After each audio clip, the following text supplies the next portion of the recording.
Assalamualaikum warahmatullahi wabarakatuh. Bismillah walhamdulillah wassalatu wassalamu ala rasulillah Sayyidina wa maulana Muhammad wa ala alihi wa sahbihi wa mawala. La hawla wa la quwata illa billah, amma ba'd. Hadirin wal hadirat yang dirahmati dicintai Allah subhanahu wa ta'ala, dalam kesempatan yang baik ini kita akan membicarakan tentang wali Allah subhanahu wa ta'ala.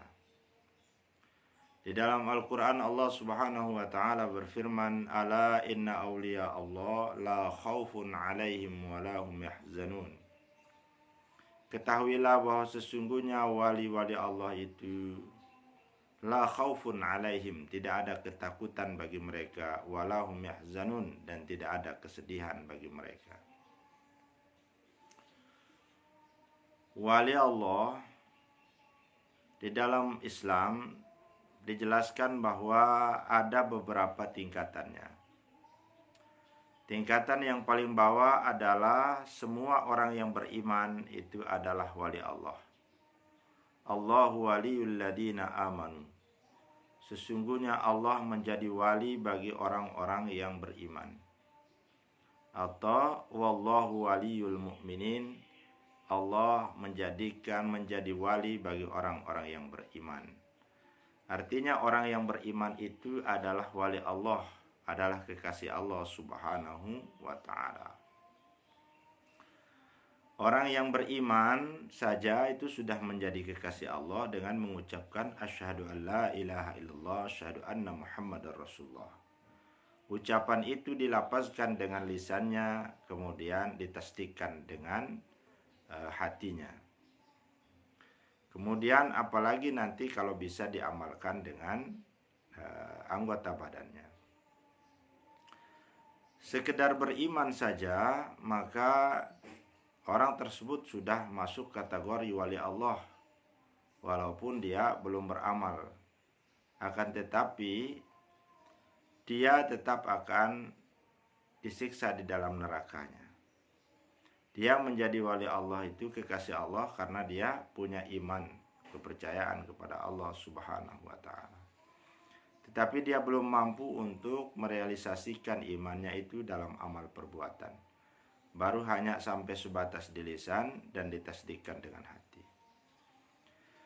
Kemudian golongan wali Allah yang kedua, yaitu yang lebih tinggi daripada golongan yang mukmin, ada namanya wali Allah yang muttaqun atau muttaqin. Di dalam Al-Quran Allah subhanahu wa ta'ala berfirman, Wallahu waliyul muttaqin. Dan sesungguhnya Allah itu menjadi wali bagi orang-orang yang bertakwa. Kalau mafhum mukhalafahnya, kalau Allah menjadi wali bagi orang bertakwa, maka dengan sendirinya orang bertakwa itu menjadi kekasih Allah subhanahu wa ta'ala. Takwa artinya imtithalul awamir wa jitinabun nawahi, yaitu menjalankan segala perintah Allah dan meninggalkan segala larangan-larangannya. Hatinya sudah beriman, imannya diikrarkan dengan lisan, kemudian dia buat amalun bil jawarih, ditambah dengan amalan dengan anggota tubuhnya. Maka itulah orang yang disebut sebagai orang yang bertakwa. Kalau banyak orang bertakwa namanya muttaqun. Kemudian kalau dia berbaris bawah menjadi muttaqin. Orang bertakwa adalah dia lebih tinggi daripada orang yang sekedar beriman saja. Kemudian di atas orang bertakwa ini ada golongan wali Allah subhanahu wa ta'ala yang derajatnya lebih tinggi daripada dua golongan yang sebelumnya, yaitu para ulama-ulama, orang yang memahami syariat itu. Maka ketika dia beriman, kemudian dia beramal soleh, kemudian dia memahami hukum-hukum syariat, baik ibadat, muamalatnya, akhwal syakhsiyat, jinayat maupun jihad, dan hal-hal lain yang berhubungan dengan syariat, tentang hukum halal haram, mana yang mubah, mana yang makruh, kemudian dia menguasai dan dia mengajarkan kepada orang lain, maka masuklah dia ke dalam kategori ulama. Namun ulamanya adalah ulama syariat, maka dia menjadi wali Allah Subhanahu wa taala yang derajatnya lebih tinggi dari hanya sekedar beriman, sekedar bertakwa kepada Allah Subhanahu wa taala, tetapi di sini dia mempunyai kelebihan ilmu, khususnya dalam ilmu syariat. Kemudian ada wali Allah Subhanahu wa taala yang lebih tinggi lagi, adalah wali-wali Allah yang merupakan golongan ahli-ahli tasawuf atau ahli tariqah. Ahli tariqah adalah orang yang sudah beriman, orang yang sudah bertakwa, kemudian dia memahami akan ilmu-ilmu syariatnya, menjalankan syariatnya secara kafah, kemudian dia mengkhususkan suluknya, yaitu berjalan menuju kepada Allah Subhanahu wa taala, mengejar kedekatannya kepada Allah Subhanahu wa taala, mengejar rahasia Allah Subhanahu wa taala dengan memperbanyak berzikir dengan metode-metode yang telah dibimbing oleh gurunya, kemudian dia berubah menjadi seorang ulama yang bisa membimbing murid-muridnya, maka dia disebut dengan wali Allah Subhanahu wa taala yang ahli di dalam tariqah menuju kepada Allah Subhanahu wa taala.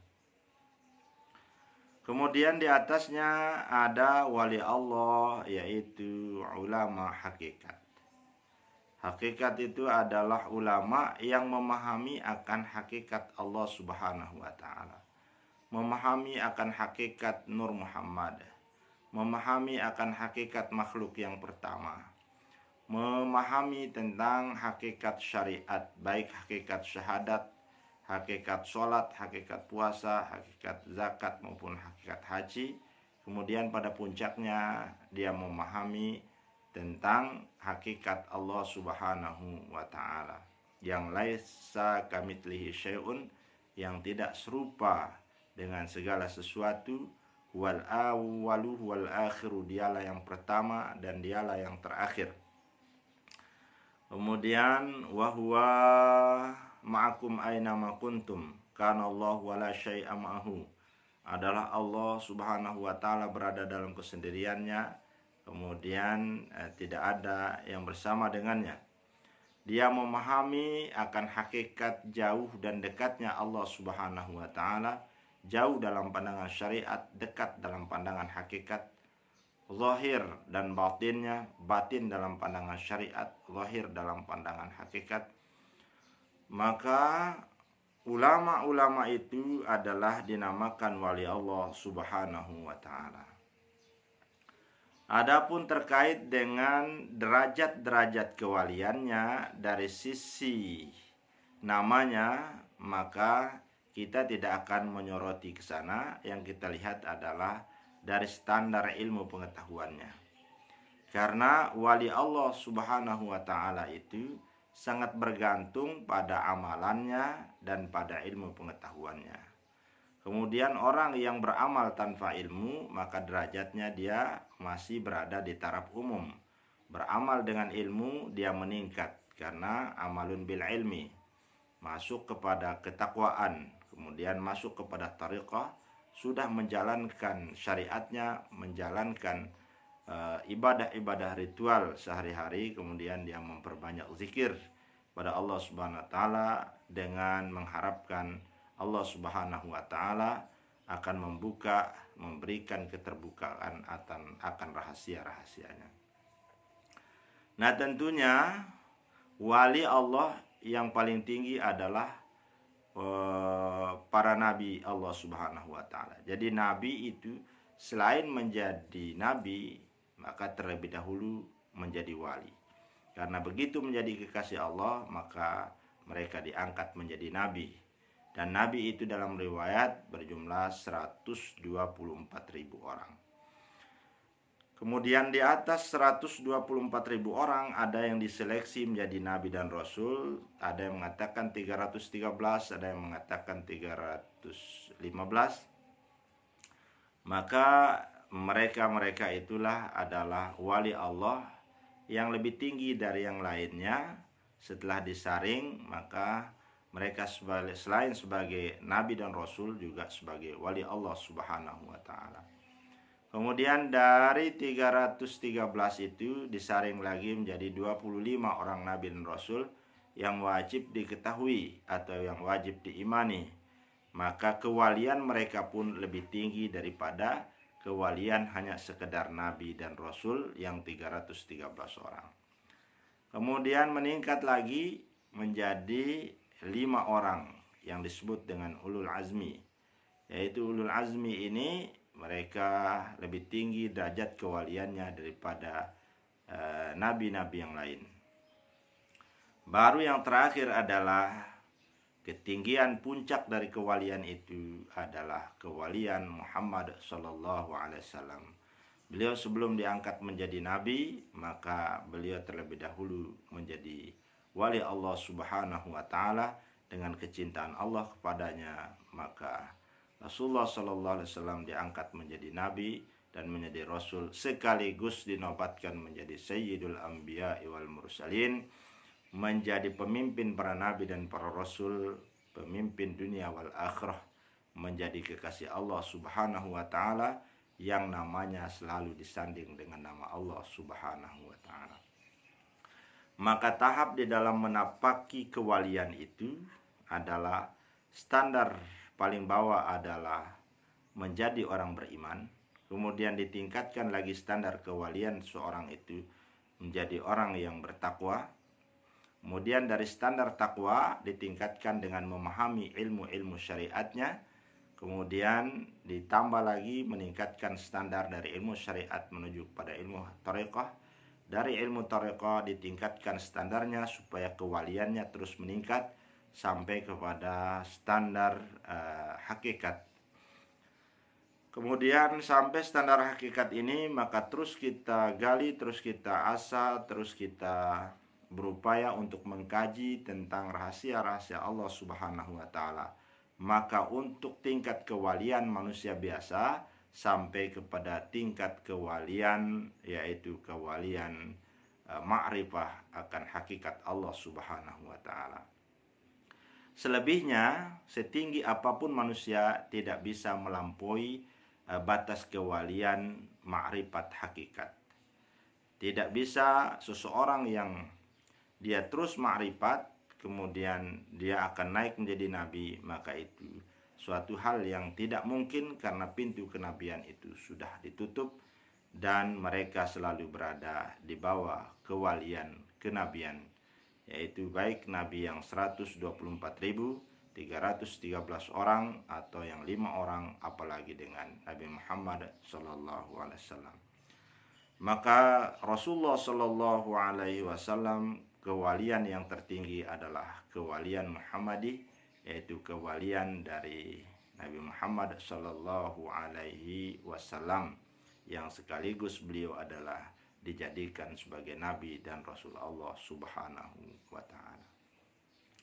Adapun terkait dengan nama wali kutub, wali abdal, wali ghaus, itu adalah merupakan klasifikasi dan ijtihad para ulama-ulama kita.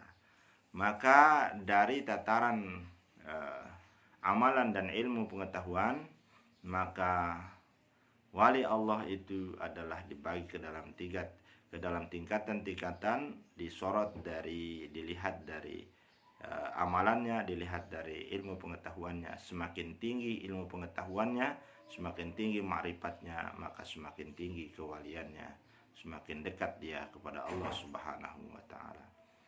Demikian yang dapat saya sampaikan. Semoga Allah Subhanahu wa taala meridai kita semua, membimbing kita untuk mengenal akan jati dirinya, dan semoga kita menjadi orang yang ma'rifatullah, yang mengenal akan hakikat Allah Subhanahu wa taala, sehingga di dalam penyembahan kita, dalam ibadah kita kepada Allah Subhanahu wa taala, dari ilmu yakin meningkat kepada ainul yakin dan sampai pada puncaknya hakul yakin, sehingga lahir batin kita adalah milik Allah Subhanahu wa taala. Wallahu taala a'lam bissawab. Assalamualaikum warahmatullahi wabarakatuh.